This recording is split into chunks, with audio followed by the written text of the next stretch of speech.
I can start. Thank you all for coming along on this beautiful summer evening. It's just going to come sooner or later, but you're really good of you all to turn up. I'm Joss Moore. I work at REAP as an assessor for children with specific learning difficulties. And I'm just so delighted tonight to be able to introduce Angela Alexander to you.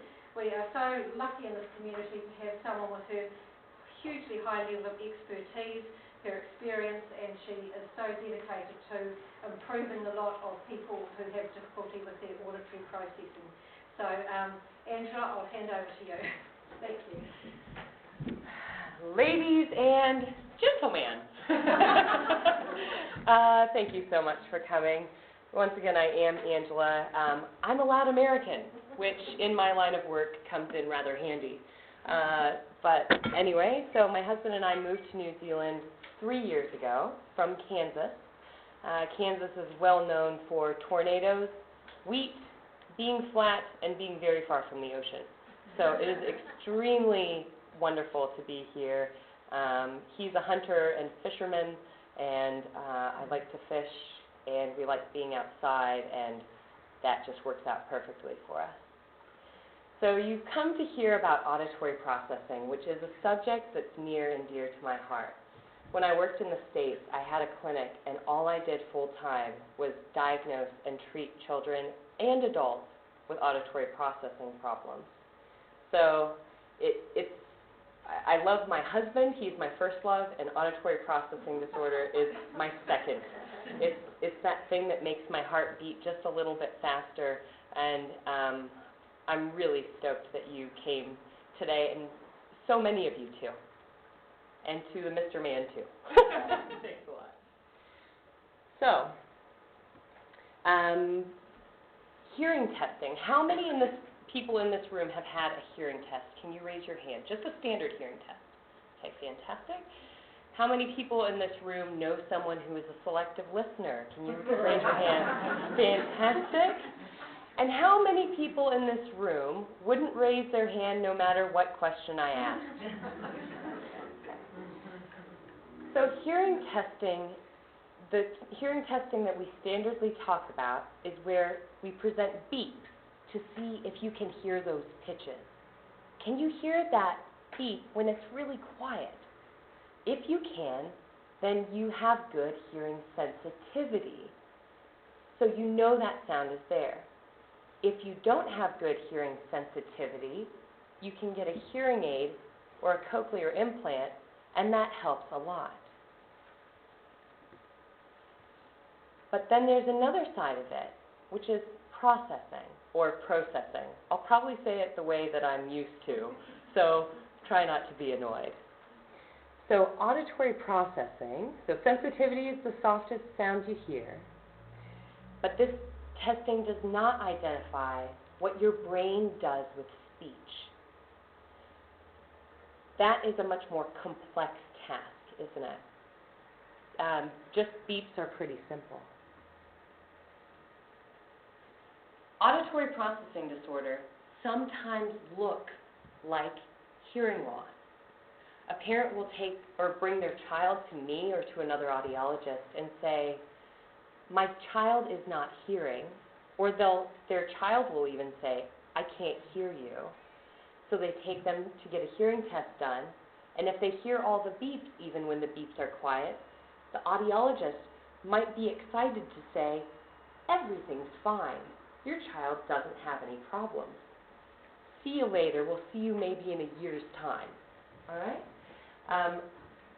Because audiologists, we don't often get to give good news, so when we get the opportunity, sometimes we take it. But the beep test isn't showing us everything. These are 4 levels of auditory skill development. Now, what I'm going to talk to you about today isn't going to give you a whole lot of specific ideas or specific information about auditory processing, but I want you to get a good general feeling of how we categorize it, how it feels, and what you can do to help starting tonight or tomorrow. All right? So, in order to get to comprehension, which is the last level of auditory skill development, you have to start at the first level, Good, you're not singled out now. Okay. So this first level is awareness to sound. Are you aware of sound? If not, you have hearing loss. So that's where people with hearing loss get kind of where they lose the plot, right? The next one is discrimination of sound. Not only do you hear sound, but can you tell that one sound is different from another sound? So it often looks like these children and adults who struggle to hear and understand words have a hearing loss because they're missing just that next step. The one above that is identification of sound. Not only do I know that the and the n are different, I know that the sound is m, and I know that n sound is n. I know those, and if I'm able to do that, then I can get to the next level, which is comprehension. All right? Why does this matter? Because APD, auditory processing disorder, is highly prevalent.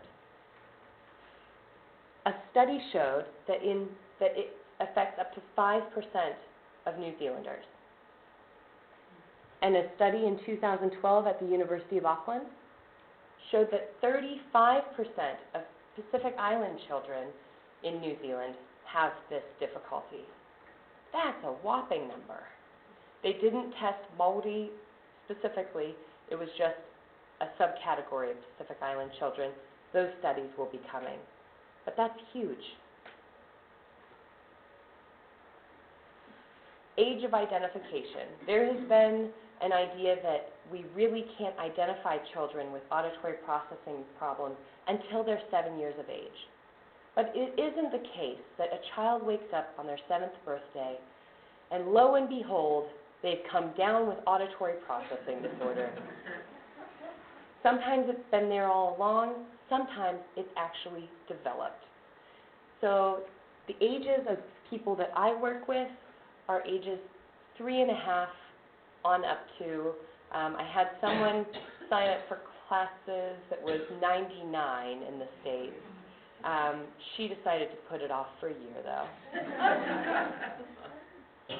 The good news is we can identify it. We have tests to identify it, and we have ways that we can remediate most of the issues that we see. I think that auditory processing disorder is a very hopeful diagnosis because there's so much that we can do. All right, so I've introduced myself, kind of introduced the subject. Now I'm going to have you listen to an interesting simulation. So bear with me for just a moment. I'm going to put myself through this so no one else has to. On your desk, you should have shapes and a grid. We're going to play a game now with shapes and colors. When we're done, we'll all inform the secret picture. Make sure you listen to my instructions or your picture won't look like it's supposed to. Are we doing art? No, Freddie. Art class was yesterday. Here we go. I'm only saying the directions once, so don't ask me to repeat them. Listen carefully. Ready? Everyone take the yellow triangle and put it on the yellow circle in the grid. I don't have a yellow triangle. Is that yours on the floor? Now find the green square. It belongs on the red square. Look at the blue triangle on the grid. Put the green circle on it. Which circle? Don't put the red square on the yellow triangle. But I already drew my yellow triangle. Arthur, the green triangle on the red couldn't swim, and Mrs. Smith had to go in the square on station, the and I shape of the think left Mrs. is going to get the yellow No, triangle. Arthur had to go to the nurse's Hey, office. everyone needs to settle down and pay attention, or no one's going to get this right.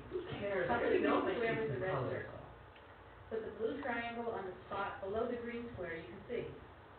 Put the red triangle over the yellow Is shape. that a trick Put the question? yellow circle on the last empty space.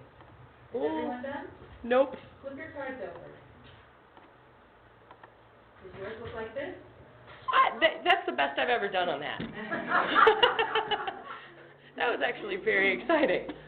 So this is after doing this probably 15 times and not trying to use my knowledge from before, but actually trying to use my auditory skills. What did you think of that? Was that a bit frustrating? Yeah. So this was an extreme example. However, there's got to be times in the classroom where it is that frustrating. And how about that, hearing that, I'm only going to tell you that this once, right? Lots of noise going on. That deals with a specific category of APD that I'll talk about in just a moment. Just get back to this. Anybody get a headache from that? Yep. And so you can hear it. It's audible. You're aware of the sound. But how your brain is able to pull out what the teacher is saying from all that noise makes a difference. So there's 4 categories that I use to identify the problems that a child is having with auditory processing disorder. I'm not going to go, I will go into each of the areas, but I don't need you to try to understand everything a lot. Just get the idea, the general idea of it. The first category and the most prevalent of all the auditory processing categories that we work with is decoding. Decoding is the ability to quickly and accurately digest language. It's how fast you are. If you see someone who is having difficulties with decoding, they might respond a little bit more slowly. They don't usually have a blank look on their face. They're usually working at it. But maybe it'll take maybe a second for them to respond. Sometimes their speech isn't very clear. They have a really hard time hearing d for d, and sometimes it comes out as b. All right? Sometimes they have difficulties learning how to read phonetically. They might do really well learning to read at first because they're doing it all visually. But then once they actually have to depend on the speech sounds being there, they can't quite pair those two up together. Spelling difficulties, of course. Responding inconsistently or inappropriately. For example, a week ago I saw a kiddo, adorable little boy, and I asked him, "What's your favorite TV show?" He said, "Oh, I've got lots of them." I said, "Oh." Now, I'm not really up on what 10-year-olds watch, so I was kind of trying to hear what these things are, and maybe if I can use it later on as motivation, that's great. And so he said, 100. I was like, oh, note to self, look up what 100 is. And then he said, and 7, and 5, and 101, and, okay, so he's listing off the channels for me. So then I had to think, okay, what's the name of the TV program you like? Oh, and then he was able to respond. Didn't quite get what I was saying, but he was ready to roll with the punches. And the huh, and what, and pardon. Oh, pardon. It just sounds so adorable coming out of kids' mouths here. I love it. You never get pardon in the States. So I'm going to use a theme of walking through the trees for each one of our 4 categories to give you a general idea of what it's like. All right, let's say that I'm walking with Anita, and we're walking through the trees. And then I'll look at Anita and I'll say, Anita, what were the last 3 trees we passed by? I don't normally quiz my friends like that, but, you know, Anita's used to me being a little bit weird, so it's okay. And she might say, I don't know. But I don't know could mean a lot of things. In the case of decoding, I don't know might mean I can't decode what those trees are. I can't tell that that's a Norfolk pine because of how the leaves look. That would be me decoding it. I don't know that that's Rimu because I don't know what the leaves look like. Or I don't know that that's a Pahudakawa. So I don't know could mean I don't know what the names of the trees are or how the small part of the tree relates to the bigger part. So I don't know how those sounds relate to all of language. Does that make sense? Something, how it feels. Sometimes kids will say to me that they think they might be dumb, or they think they might be not smart. And sometimes parents will say, I just don't think my kid is SMART. and it's tough, eh? So, what can we do about it? So at my clinic, what I do to test for it, we do a large battery of tests, and we check to see if the child is having problems understanding one sound from the other. And every time I see that there's a confusion between the sounds, I make a note of it. And I do a big analysis, and I get to see that actually they're substituting a T for a D a lot, or an M for an N, or a B for a D, or a short A for a short E, things like that. And then I do therapy to retrain the brain to speech sounds to help their decoding get better. But what you can do in your own homes for young children, get down on the kids' level and be as excited about speech sounds as you are with animal sounds. D, b, g, r. Okay, maybe the r might not be one you would do here as much, but that's okay. So that's for really young children. And even like my friends who have 1-year-olds, like, I'll let them touch my face or whatever while we're doing it. Their hands taste so good. I don't know what they've been eating, but anyway, no. If you hear them say a word incorrectly, say it back to them with special emphasis. There was such a sweet little boy I worked with, and he would say, there was that movie, Cloudy with a Chance of Meatballs. He would always say, cloudy with a chance of meatballs. I always thought that was pretty cute. Meatballs. So speak slowly, clearly, and positively. I think these kids get so much anxiety to hearing speech because they can't keep up with it, that sometimes they do respond the best when someone is yelling at them, because that's the time they're finally getting it, and it's finally slow enough. I told you, go get your shoes.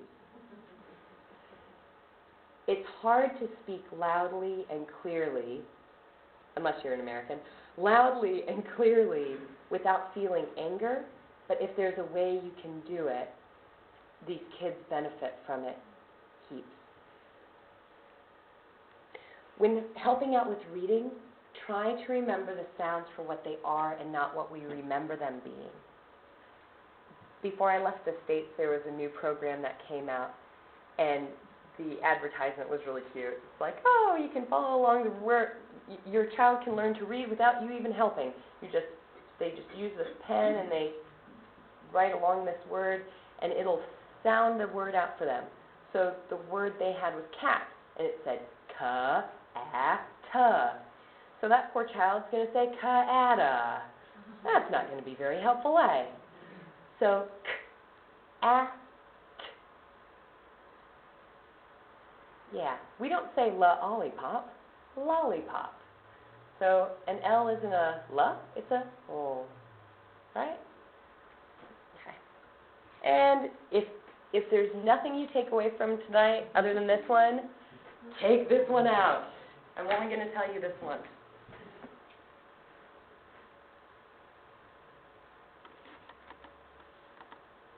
All right, the second category. So decoding was the first one. That's the quick one.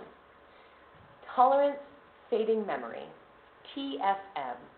That's the ability to tolerate background noise and short-term memory issues.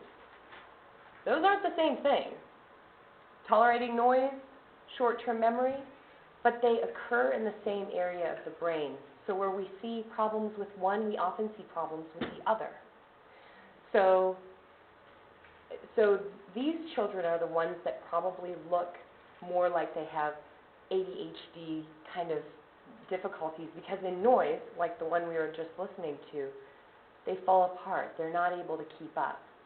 They can't remember what they just heard, and everything else is too distracting.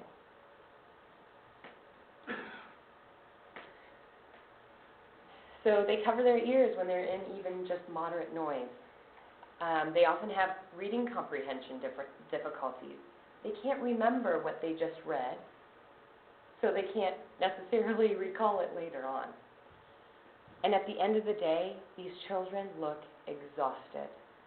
I've done a number of school or classroom observations where I've gone and watched, and by noon, the kids are trying to hold their faces up, and, I mean, they just look a mess.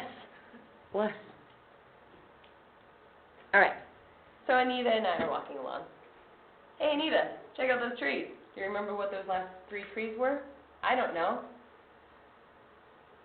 But if I ask her again, well, can you remember any of them? And maybe the Pahudakawa was the last one we passed. Oh, yeah, there's a Pahudakawa, and so that's tolerance fading memory. So that's not quick, that's holding it for a long time. So it's kind of, it's a bit opposite of decoding. So it's stretching it out. Noise at school makes me feel upset. Heard it today even. Little guy, he said, yes, I really like my peace and quiet. He said, the noise gives me a headache and makes me feel like my head is going to explode. And Mom says he says this quite a lot. So, quick tips for tolerance fading memory. Noise tolerance. Okay, the first one is, let the child, if there's something around your house that the child doesn't like, let them be in control of it. So if it's the vacuum cleaner or the blender or something like that, let them be the one to do it. First of all, they'll clean your house and smoothies. Yeah, maybe not. Okay, my mentor back in the States, his name is Dr. Jack Katz. And when it comes to noise, he always tells this story, and I think it's pretty fantastic. When he was a young boy, he was trying to fall asleep one night, but he couldn't fall asleep because there was a party happening next door in his New York flat. So he told his mom, Mom, I can't go to sleep because of that racket. Could you please tell them to stop or call the police? And she said, shame on you, Jack. They're having fun. Now you go to bed again, and remember, they're having fun. They're not trying to make you feel upset. He went back to bed and fell asleep immediately. So the amygdala actually gives us that ability to decide what kind of reaction we're going to have to an experience. If there's any ladies in the room who have husbands who snore, this is the same thing. You can practice while you're trying to go to sleep at night. As your husband is snoring and quite possibly keeping you awake or annoying you, start thinking to yourself, he's not actually doing this to annoy me. And hopefully his health is well enough that it's not indicating any kind of sleep issues or breathing issues. And if that's been cleared, try to time your breath with his snoring. And allow it to hypnotize you, and try to think peaceful thoughts, and it will work. All right. There are definitely people skeptical in the room. Practice. Try it. And then in a classroom, the awareness and reduction to noise. Sometimes there's noise going on in the classroom, and a teacher has to deal with so many children. I'm so lucky. I deal with one child at a time. I come from a family of teachers, and they have to basically manage chaos.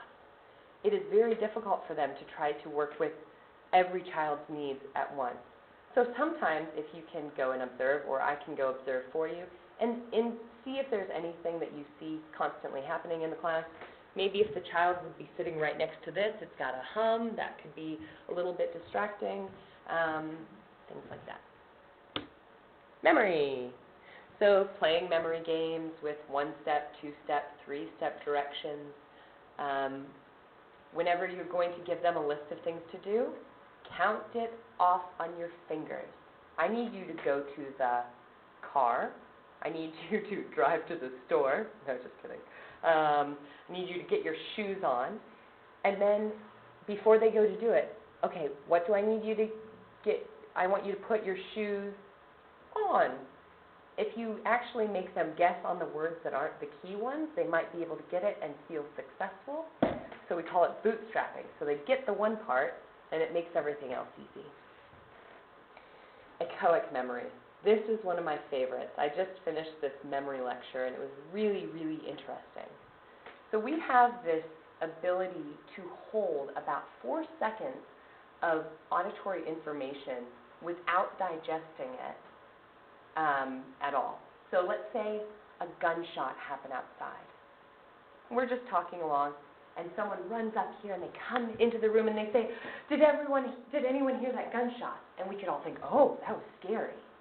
At the time, we didn't think it was scary, but now that we know that it was a gunshot, whew, that was scary. The same thing happens sometimes if your child says, huh, what? And then a moment later, they actually realize they did hear it. Sometimes when they say, huh, what, or pardon, it means, give me a little more time, or wait, or slow down.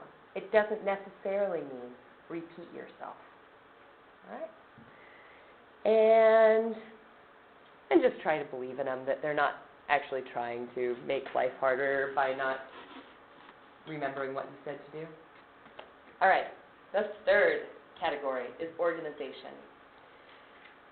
So organization is the category that can actually physically manifest itself. So children who have a hard time sequencing what they hear auditorily are often a bit of a mess just in general. So they may not be able to categorize things, and that can make it really difficult. This is a really energy-consuming characteristic of an auditory processing disorder. So they might switch things around, so they might reverse things, which is not actually necessarily indicative of dyslexia. It's just switching items around, like if you tell them a phone number and they get a lot of the numbers reversed. If they, you can read the rest of them, messy, or they have a hard time organizing thoughts. Okay, Anita and I are walking. Here we go, Anita. We walk past these. Okay, Anita, what was that first tree we saw? Oh, that was the Rimu. Maybe it was a pine. That's okay. What about the? Can you tell me the order we saw them? Yeah, Pahudakawa, and then the Norfolk pine, and then the Rimu. All right, so just switching the order up. Oh, bless. All right, once again, counting on your fingers for instructions if you need it to be done in a certain sequence, really making sure that they understand that you want that sequence done like that. Creating a board with pictures of tasks that you regularly have to ask them to do so that they get an idea of the sequence. Finding organizational methods that your child enjoys. Organization was something very difficult for me. I'd say that auditory processing, just in general, was something really difficult for me. And when I heard about it the first time at a lecture like this, I fell in love with it because I was like, oh, maybe I'm not stupid. Well, that hasn't been ruled out. But anyway, organization was something that was really difficult for me. So I found that if I bought a folder that cost maybe just a little bit more, but you can get them here at like the Coin Save for cheap. And if I organized things so that I was impressed with myself as I was going through things, I had so much more retention of the information. I did better in the classes. And if you can help your child do that with those organizational patterns earlier on, it would be easier than when I was learning them at 23. All right, if you have a child that's endlessly forgetting to bring something along with them, tell them to put something they can't forget next to something they might always. For me as an adult, I put my keys in my lunch bag in the fridge. That way, it only takes me 20 minutes to find my keys. No, just kidding. That way I get to work with my keys and my lunch. So the fourth category is integration. That's the brain's ability to take all of this auditory information, the visual information, and integrate it together. This is where we see more of that dyslexia and things occurring. These children will have extremely long delays. I saw a child who was actually in his 20s, and I had him say he had to repeat something back. So the item was, say dog.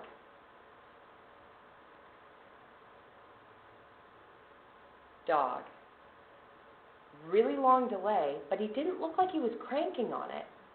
He was just needing that extra time for everything to connect. And his parents said, yeah, we have been working on these learning difficulties, and it's been really difficult. And you can imagine, at the speed this world goes, to have those extremely long delays would be really hard. All right. So Anita and I are walking along. I say, what were the last 3 trees we passed, Anita? And she says, what trees?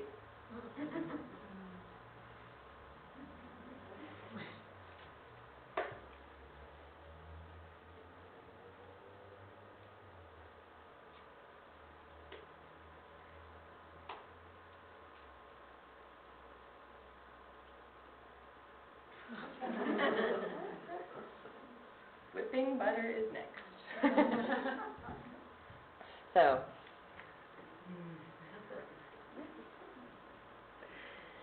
all right, so make sure that the child understands what you're asking. If a strange response is given to a question, find a way to rephrase it.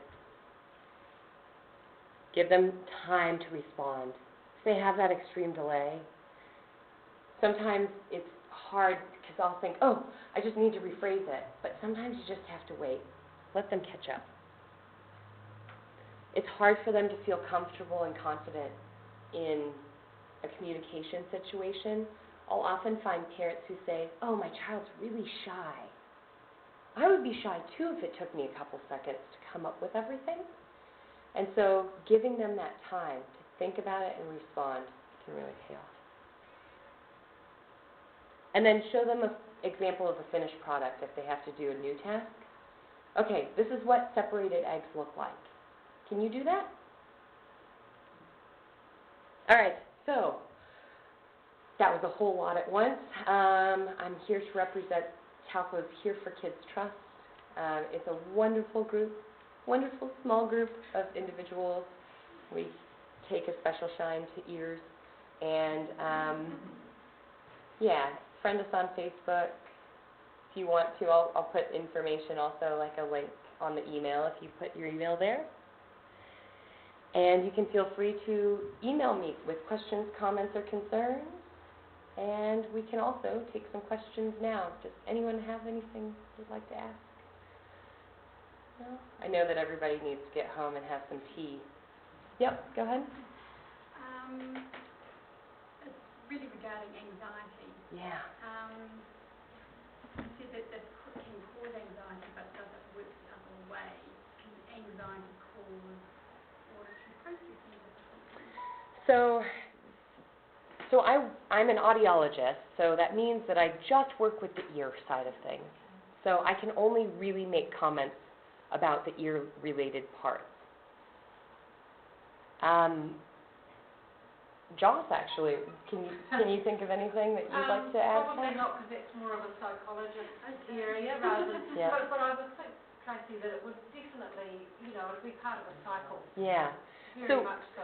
So we often see lots of these different things. I mean, there can be children who have autism spectrum issues. We can have gifted children.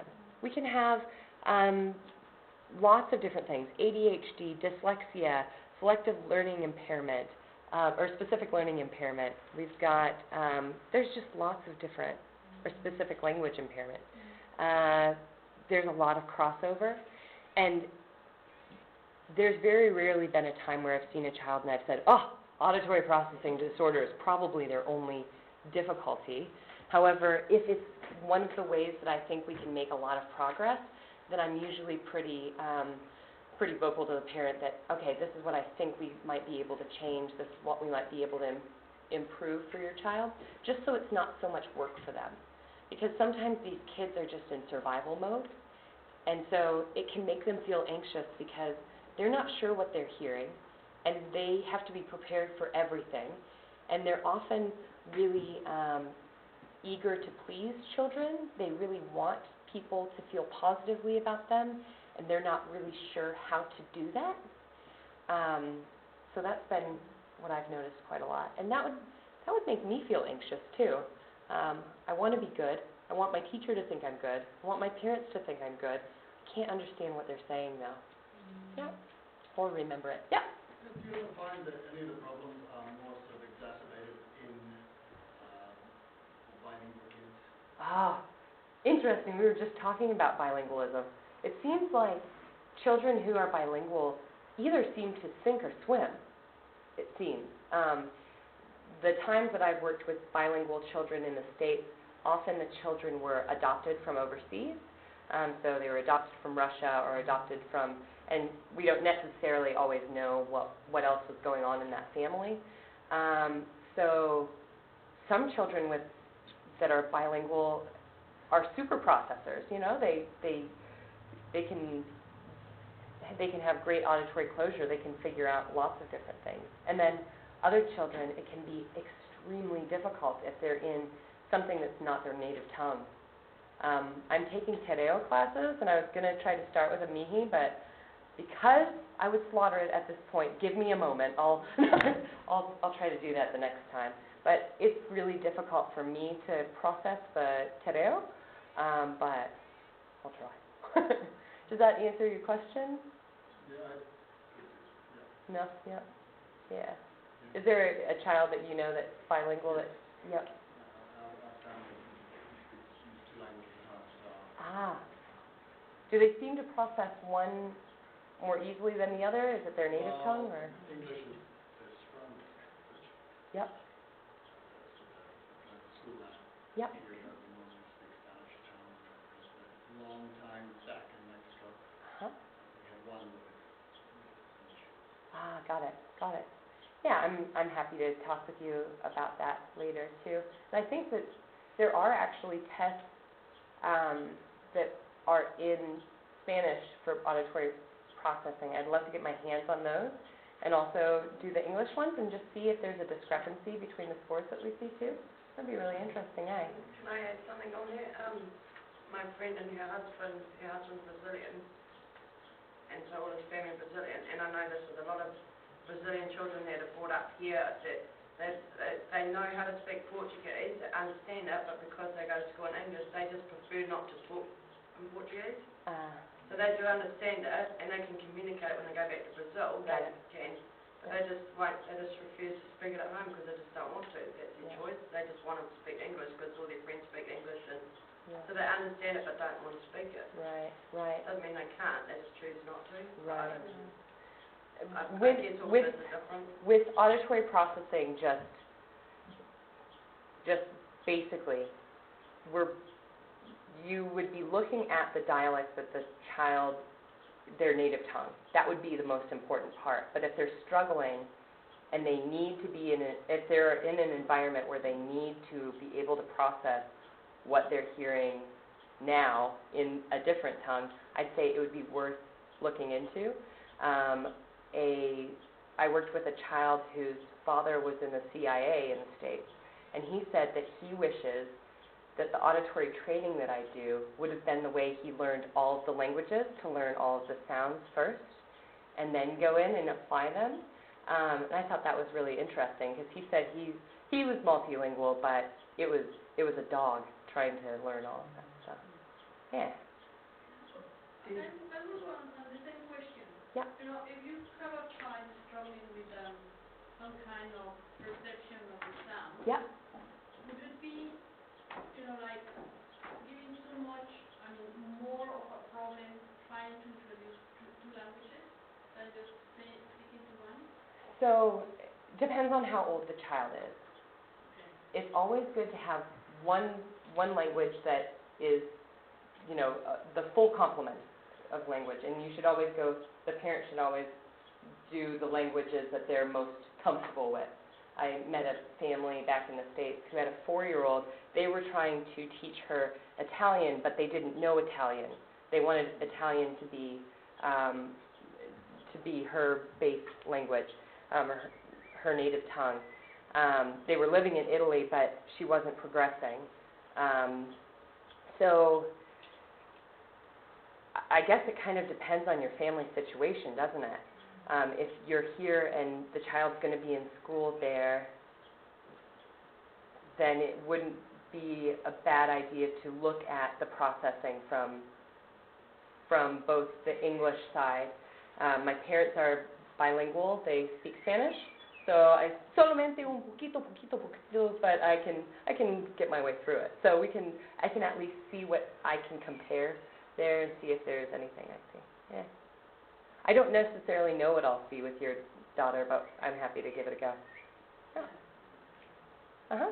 A lot of the 4 areas you mentioned is like with the reading and spelling difficulties. Yeah. Outside of a spelling tutor, is there any tips you can give for supporting children at home with that area? Yep.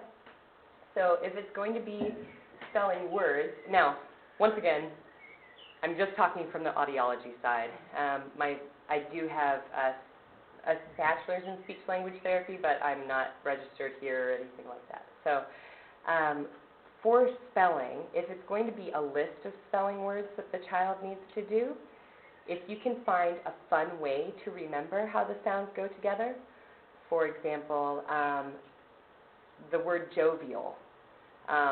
So Joe, Vi, and Al are walking down the street and they're very happy. Jovial. All right?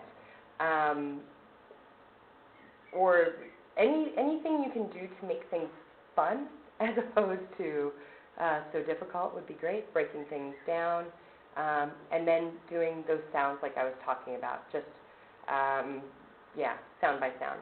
And I also highly recommend spelled testing with Joss. Yep. Is it not memory related? Because when I did spelling tests at school and spell, was just memorising it and just... You have to decode it. Yeah. Like times tables, you have to memorise it. Exactly. So if you can make the weirder the way you memorize something, the better you're going to remember it. So if you can come up with some weird, funny ways for them to remember it, then that's good. But you're right. Yeah. I saw a great example of a little girl who had been having some tuition and she had real difficulty with her spelling and her auditory processing, but she could spell could and would and should because it's O-U lucky duck. And she'd learned O-U lucky duck and she could just apply that straight away to everything. That's a good one. Yeah, that's a really good one. And I think also with spelling lists that children are learning, if they do have an auditory processing difficulty, then get them to do words that are in that family rather than learning a completely new sound pattern, so the could and the would and the should. And again, that you're just reinforcing that pattern and the memory and the knowledge of it. That's awesome. Rather than the topic-based words that children often are asked to do, and so they're having to learn a completely different pattern for every word. And for the spelling rules, I think that can be it is hard. K and CK Yeah. and after that. Yeah. Very irregular, eh? All right. Any other? Yeah. Do you ever get children with auditory processing disorder who are actually doing really well at school? They're not struggling academically? Yeah. So I never was tested, but I would say that this is something that has been something I've struggled with throughout my life. I remember not being able to hear the difference between deaf and deaf, and now, given my current job, I'm glad I know the difference. Haul another one off. This one's deaf. So I didn't struggle academically, but I also never really excelled. I'd say schooling for my brother was really difficult, and they never really worked out why that was. And I think that based on what I've seen throughout my family, I think that this has been something that's been going on in my family for quite a long time. It's kind of been a big dog on both my mother's side and my father's side, and so we got a nice little double whammy. I was able to do well enough, but I was very often frustrated, quite often teased for how incorrect the lyrics were that I was singing. I went to an AC/DC concert with my husband, and he said, "What did you think that was?" Dirty Deeds, Dungeons Deep. Yeah. So a lot of these kids are quite intelligent, and they'll find ways around things. They've got great coping strategies, quite a lot, but they put far more effort and expended time into it than their peers, and that's what the testing can show, if they're having to work too hard to get the same thing. And it's also tough when it's happening throughout a family, because you think, oh, I had problems with that too. That's just normal. And the problem is when you start thinking, oh, that's normal, then we stop doing things about it. But these children are growing up in a very different world than we did. They're required to know and be able to operate on a much higher level at times. I was working in the States, and there was a 7-year-old that came to me, and we had been working together for a while, and I said, can you tell me a word that starts with a short I? And she said, yeah, igneous. 7 years old. Like, whoa, igneous.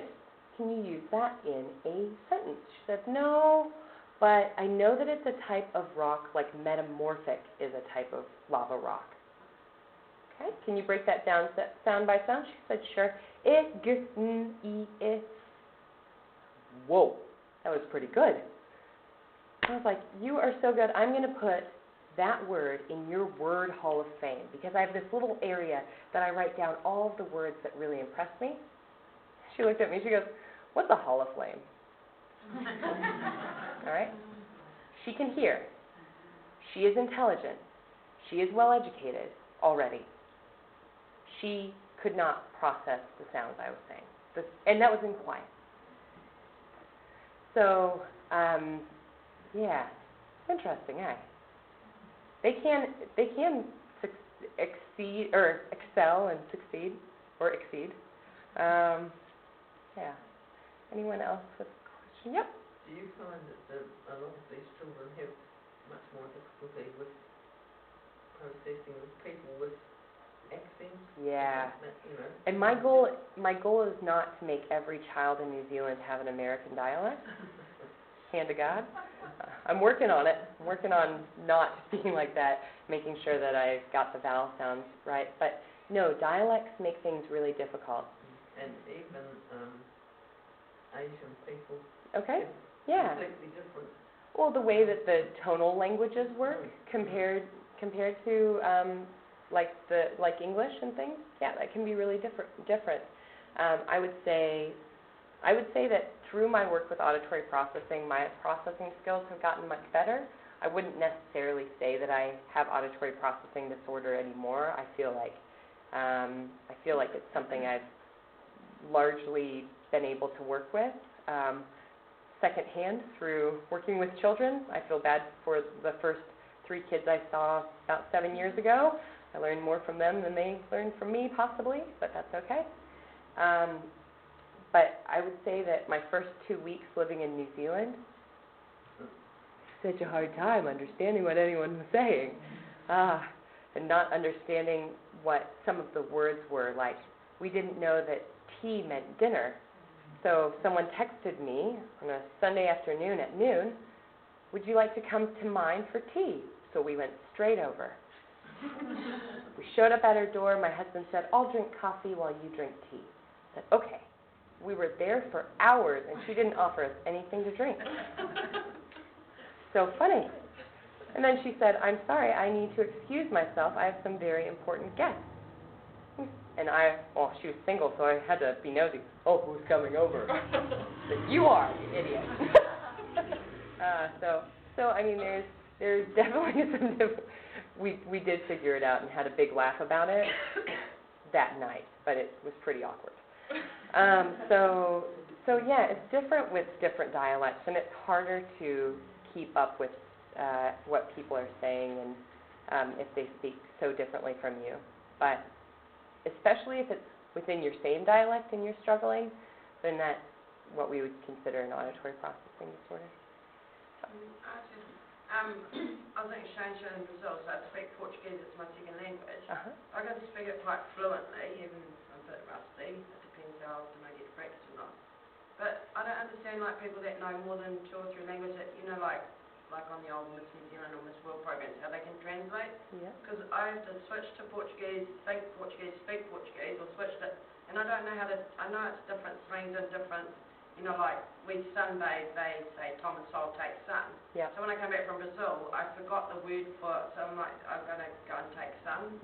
So I translate literally, but I don't feel that I could be a translator. Yeah. Like I can speak and understand Portuguese, I can speak and understand English, but I can't translate the two. Yeah. Is that anything to do with anything, or is it just me?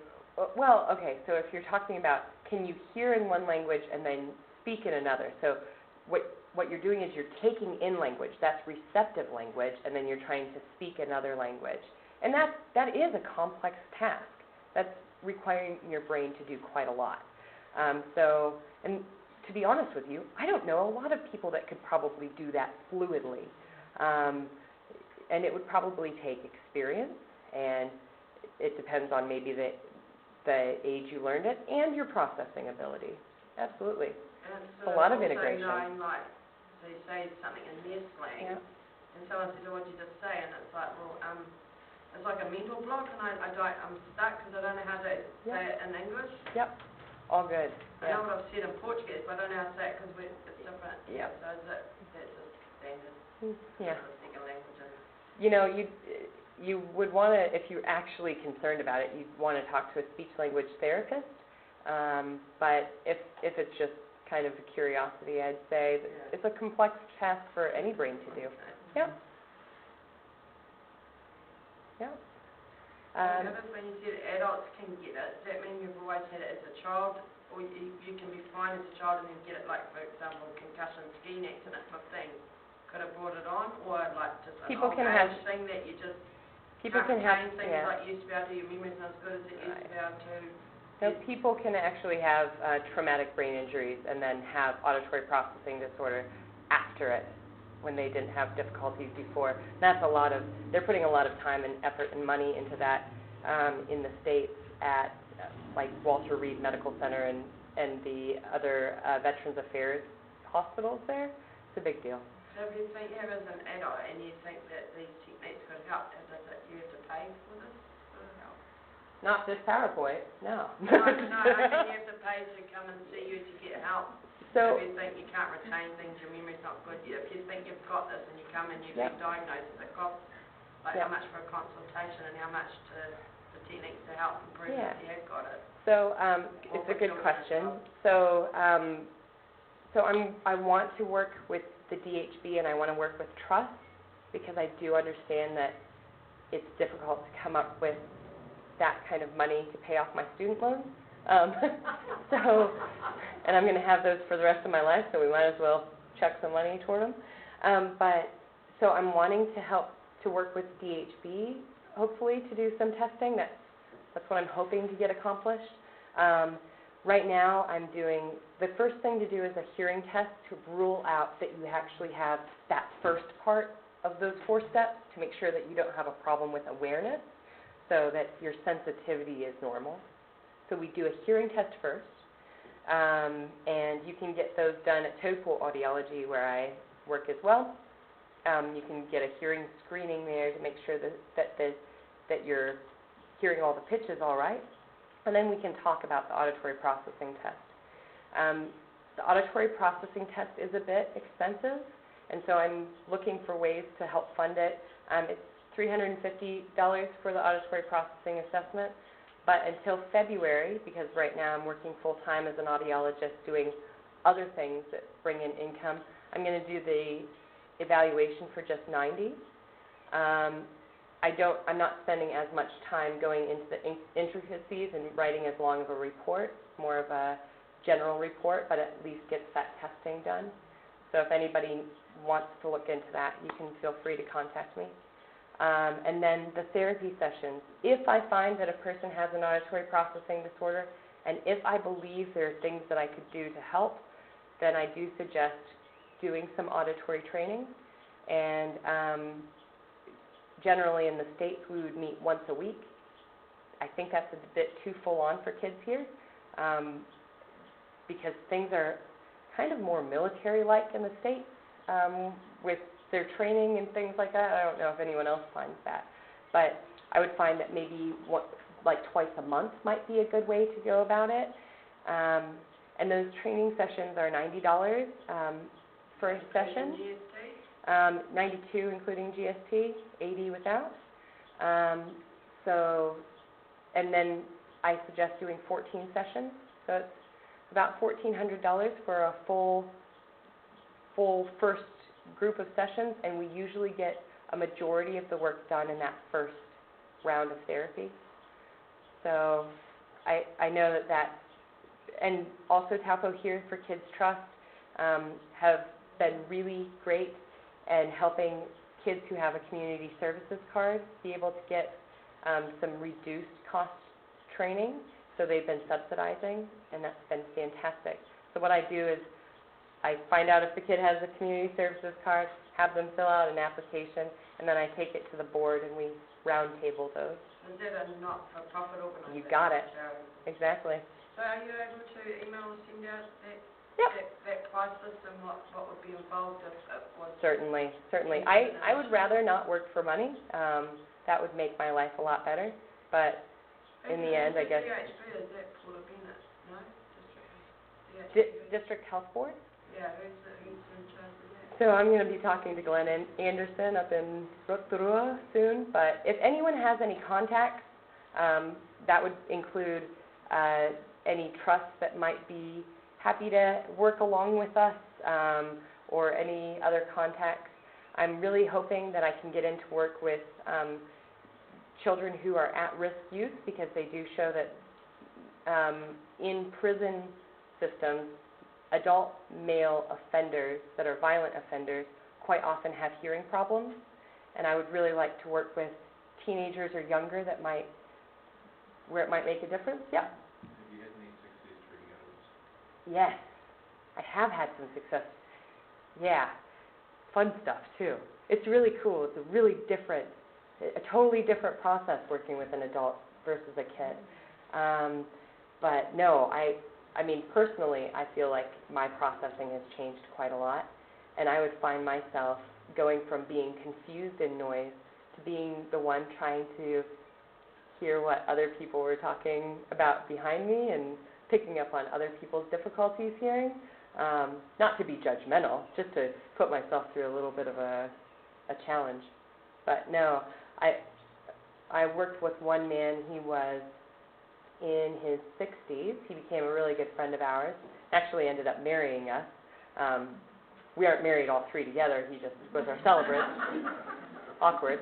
And he had hearing loss, and I went through the process with him to get a cochlear implant, and he got a cochlear implant, and now he can't get a second one because his processing is too good. But he said thanks anyway. He kind of ribbed me about it a little bit, but no, I love working with adults, and I'm actually thinking about working with groups of adults as well, like small groups, in order to cut down the cost of things. So because with kids, it's going to be important for me to give a lot of individualized attention. It's better to do it one-on-one. But with adults, I think I could work with maybe 3 at a time and get some nice results to happen. So I'm thinking about doing some next year, so if anybody wants to. So if you were able to get funding from the DHB, that means you'd be able to do it at a reduced cost or for free? Well, for that one, where I would be working with multiple adults, it would be pretty cheap. It would be a reduced cost. For the DHB, if I actually get the DHB to fund the evaluations, that would be no cost for the evaluation. And they cover the cost? Yeah. So I do it currently in Whakatane. So I go up to Whakatane once a month, and I test 7 or 8 kids. So you're approved by the DHB up there? So I work with a clinic that's approved by it, and and they're able to code that and do it. So how come they can do it there, but not? I know, right? DHBs are really different, the way that they're set up. But if anybody has any information, happy to give that a go. Yep. Thank you. Yeah, thank you. All right, any other questions? If not, I'll let you go eat dinner.